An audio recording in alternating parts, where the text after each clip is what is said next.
하나님의 말씀입니다. 신약성경 누가복음 5장 1절에서 11절까지의 말씀입니다.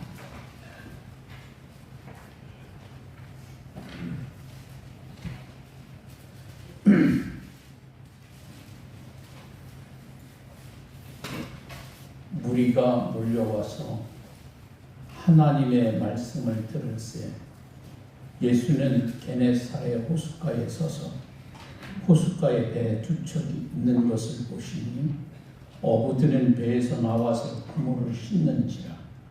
예수께서 한 배에 오르시니 그 배는 시몬의 배라. 육지에서 조금 떼기를 청하시고 앉으사 배에서 무리를 가르치시더니 말씀을 마치시고 시몬에게 이르시되 깊은 데로 가서 그물을 내려 고기를 잡으라. 시몬이 대답하여 이르되 선생님, 우리들이 밤이 새도록 수고하였을 때 잡은 것이 없지만은 말씀에 의지하여 내가 그물을 내리이다 하고 그렇게 하니 고기를 잡은 것이 심히 많아 그물이 찢어지는지라. 이에 다른 배에 있는 동무들에게 손짓하여 와서 도와달라 하니 그들이 와서 두 배의 체험에 잠기게 되었더라. 시몬 베드로가 이를 보고 예수의 무릎 아래 엎드려 이르되 주여, 나를 떠나소서, 나는 죄인이로소이다 하니 이는 자기 및 자기와 함께 있는 모든 사람이 고기 잡힌 것으로 말미암아 놀라고 세베대의 아들로서 시몬의 동역자인 야고보와 요한도 놀랐습니다. 예수께서 시몬에게 이르시되 무서워하지 말라. 이제 후로는 내가 사람을 취하리라 하시니 그들이 배를 육지에 대고 모든 것을 버려두고 예수를 따르리라. 아멘. 살아계신 하나님의 말씀입니다. 찬양대 끝날 때 여러분이 박수 치는 것도 좋은데 시편에 제일 많이 나오는 단어가 여러분 뭔지 아세요? 뭘까요? 할렐루야. 할렐루는 여호와를, 야는 여호와고요, 할렐루는 찬양하다.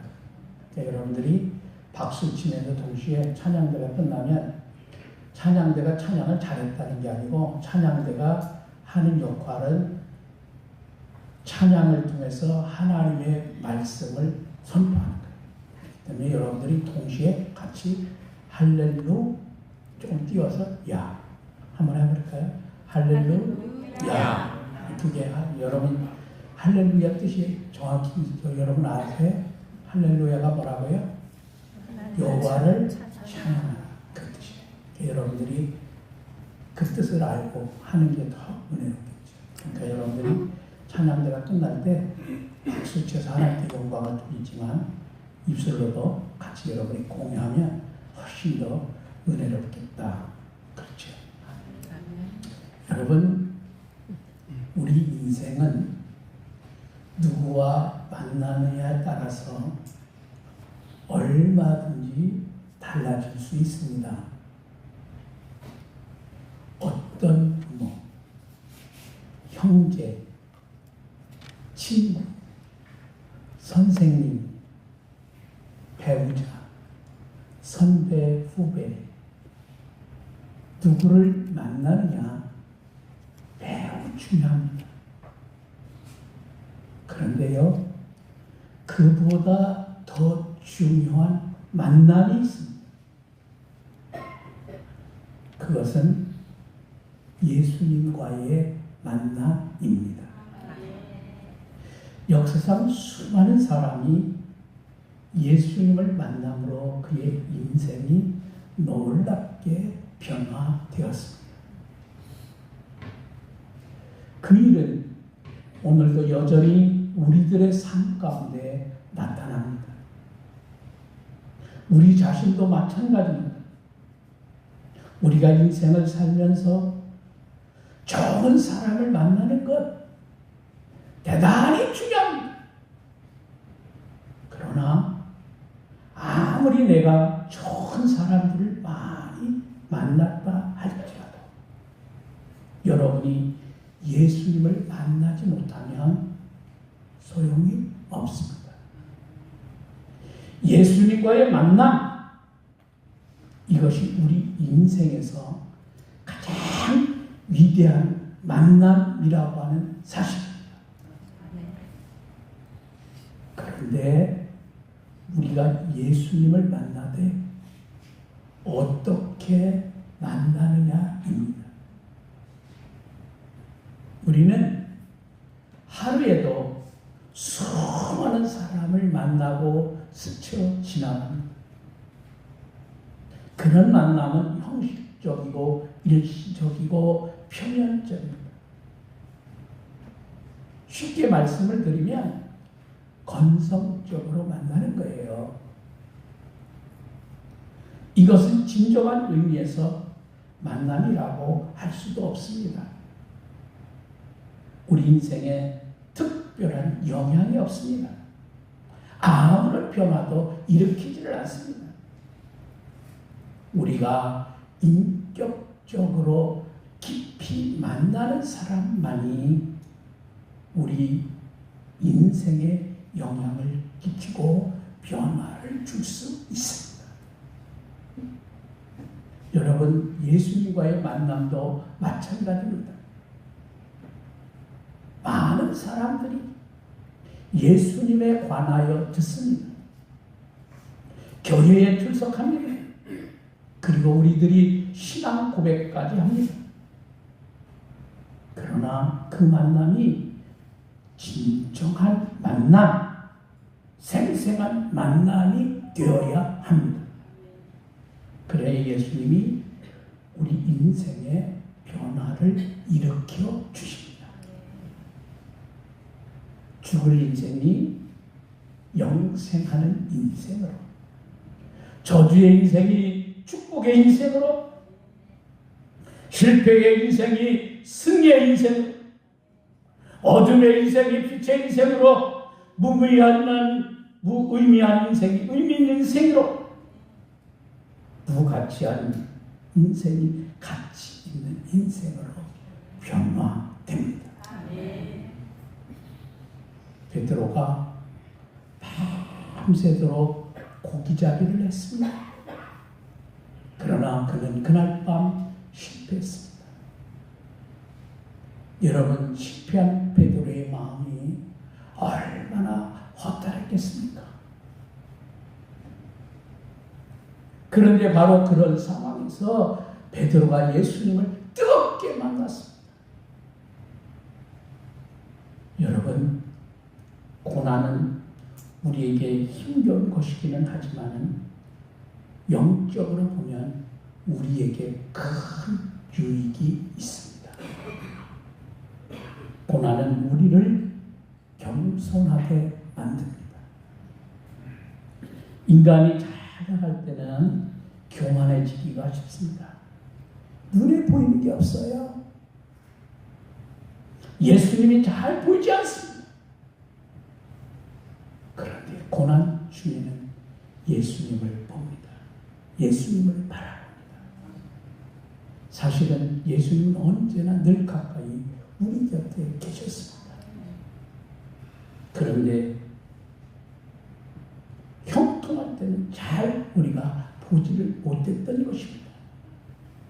그러다가 고난 중에 예수님을 우리는 재발견하게 됩니다. 여러분, 그렇습니다. 때로는 실패의 자리, 고독의 자리, 고통의 자리, 고난의 자리가 우리에게 위기 같지만 오히려 우리에게 예수님을 만날 수 있는 자리이기도 합니다.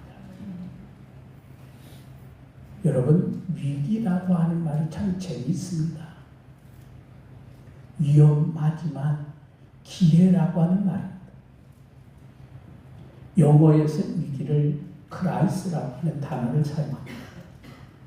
이 단어의 어원적 의미는 나누다, 선을 긋다는 뜻을 가지고 있습니다. 말하자면 획을 긋는 분기점이라는 뜻을 포함합니다. 그러니까 위기는 내가 흥할 수도 있고 망할 수도 있는 분기점인 셈입니다. 그러므로 우리가 잘하면 하나님을 만나 크게 변화되는 기회가 된다는 말입니다. 베드로가 허탕을 치고 그물을 잘 씻은 후에 집으로 돌아가려고 할 때입니다. 그런데 예수님이 군중들을 몰고 오시더니 말씀을 전하는 데 필요하니 베드로에게 배를 좀 빌려달라 말씀하십니다. 사람들이 너무너무 많으니까 배를 타고 떨어져서 예수님 말씀 전하려 하십니다. 그런데요, 다른 한편으로는 예수님께서 베드로를 잡아두시려는 뜻도 있었습니다.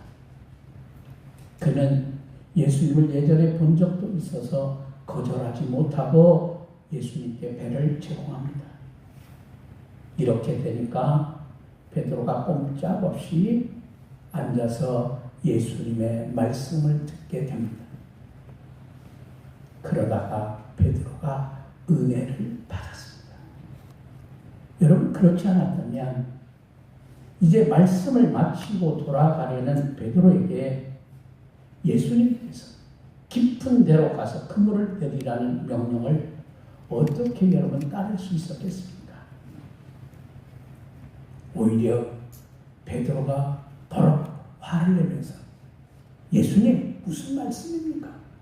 내가 오늘 밤새도록 고기를 잡았지만 한 마리도 잡지 못했습니다. 겨우 내가 참고 기다렸는데 또 예수님 엉뚱한 말을 하시니 분통이 터지는 것. 그런데 베드로가 그런 말 하지 않습니다. 예수님의 말씀 속에 고분고분하는 걸 보면 베드로가 분명히 예수님의 말씀을 통해서 은혜를 받았습니다.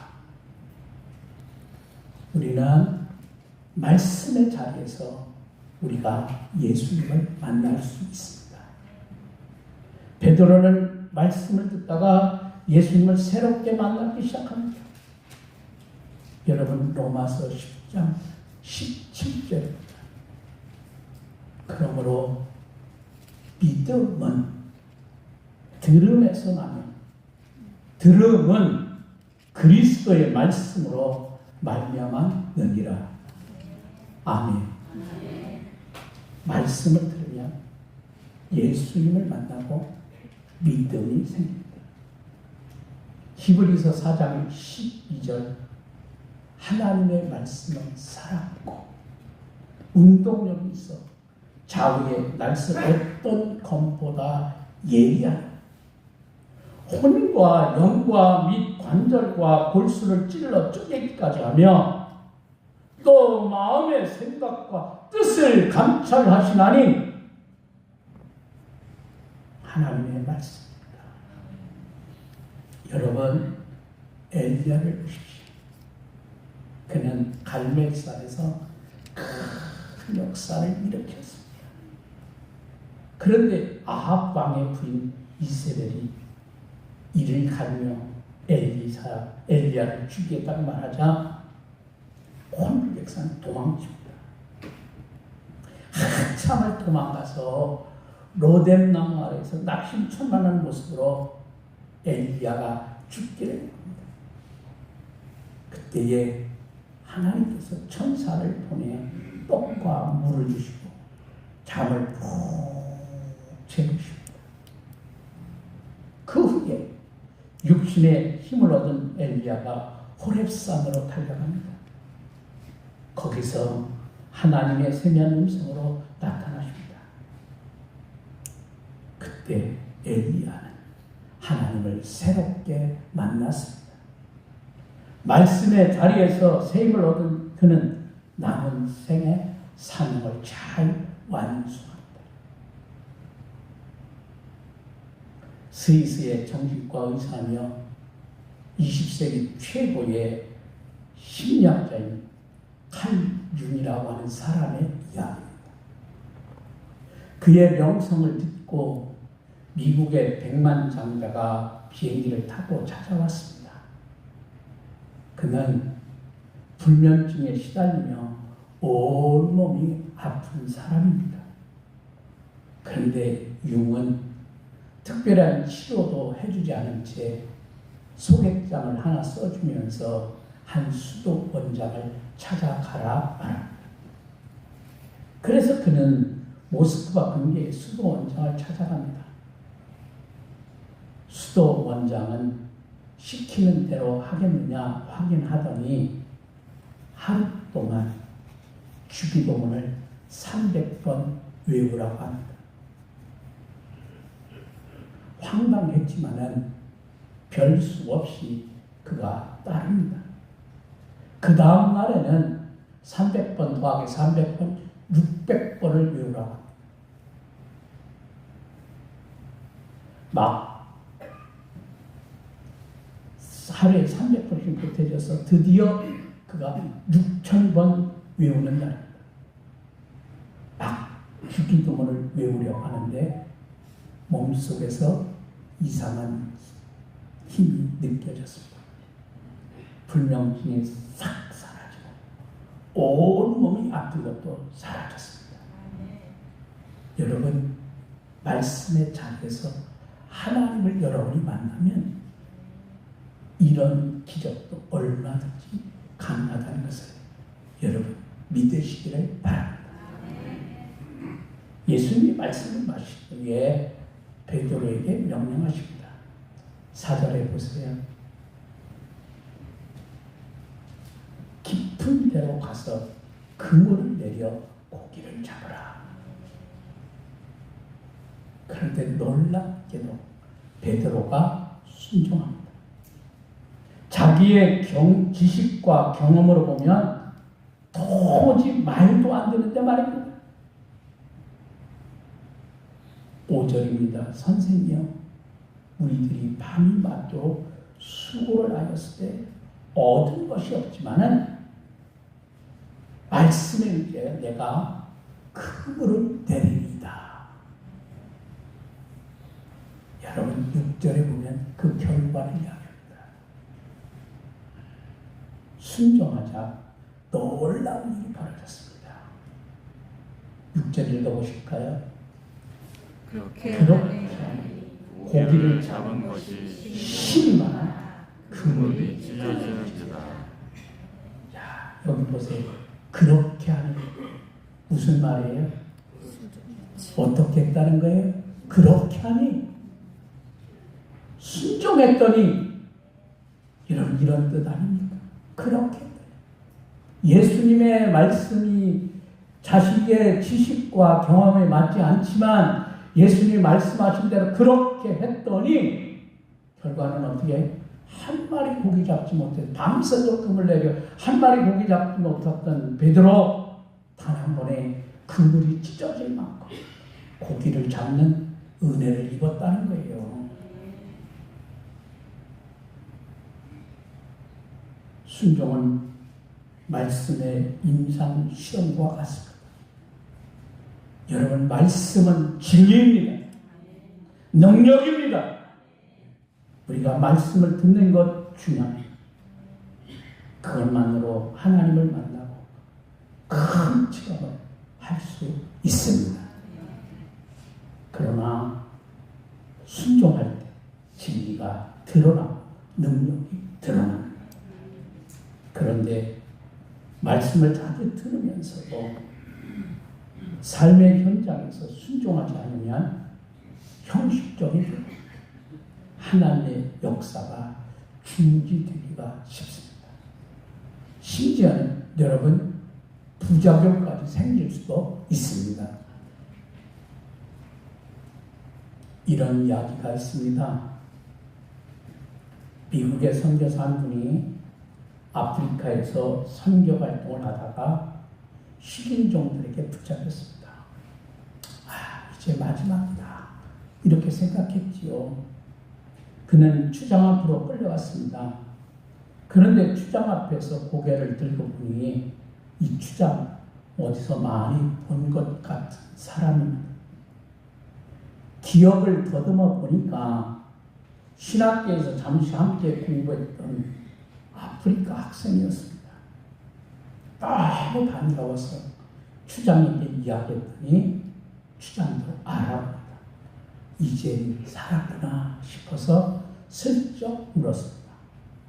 신학 공부까지 하고 돌아왔으니 그동안 많이 변화되었겠군요. 그랬더니 추장이 이렇게 대답합니다. 그럼요. 예전에는 사람을 그냥 잡아먹었지요. 그런데 이제는 반드시 내가 식사 기도를 하고 먹습니다. 말씀을 배웠지만 자기 족속에게로 돌아가 지도자 노릇을 한답시고 예전의 풍습과 문화에 그대로 타협해버리니까 겉모양은 변했지만 진정한 변화가 없었습니다. 이처럼 말씀대로 순종하는 삶이 없으면 오히려 바리새인적인 신자를 만드는 부작용이 생길 수 있습니다. 열왕기하 5장에 나오는 아람 나라 군대장관 나만이 문둥병에 걸려서 멀리 이스라엘 땅까지 엘리사 선지자를 찾아옵니다. 그런데 엘리사가요, 안수기도도 해주지 않고 요단강에 가서 몸을 씻으라 그렇게 말합니다. 화가 났지만 부하들의 말로 마음을 돌이킨 그는 요단강에 들어가 몸을 씻습니다. 7번까지 순종합니다. 그러자 마치 어린아이 살결같이 완치되는 기적을 체험하고 살아계신 하나님을 나만이 찬양하게 됩니다. 순종의 자리에 하나님께서 나타나 만나주시고 기적을 베풀어 주셨습니다. 여러분, 기독교는 체험의 종교입니다. 지식과 이론이 기본적으로 필요하지만 여러분 그것만 가지고는 곤란합니다. 실존하는 하나님, 살아계신 예수님을 우리는 만나야 합니다. 계속 뜨겁게 만나는 체험이 우리에게 필요합니다. 베드로는 고난의 자리에서, 말씀의 자리에서, 순종의 자리에서 예수님을 만났습니다.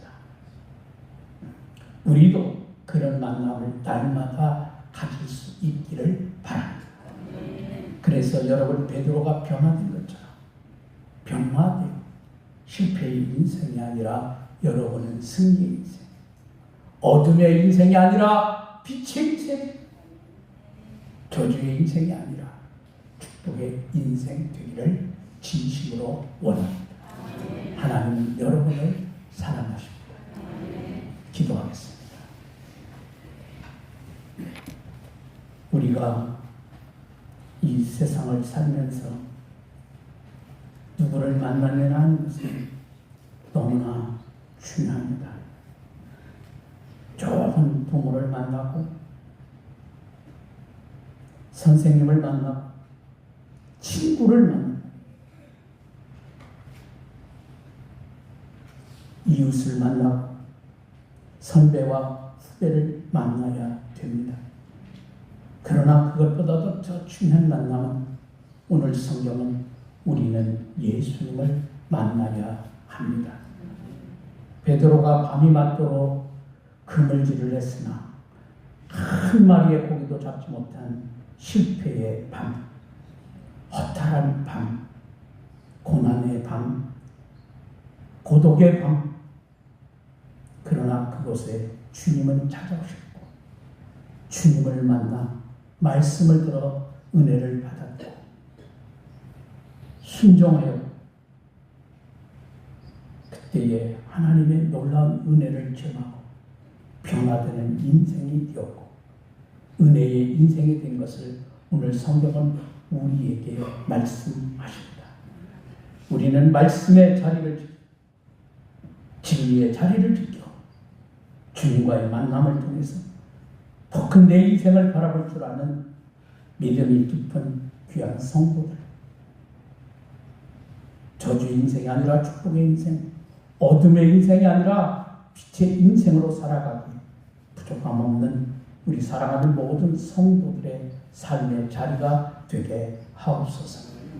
오늘도 주신 말씀을 기억하여 위기가 또 다른 나의 기회인 것을 생각하면서 믿음으로 승리하는 사랑하는 모든 우리의 하나님의 자녀들이 되게 하옵소서. 언제나 우리를 사랑하신 예수님의 귀하신 이름으로 기도합니다. 아멘.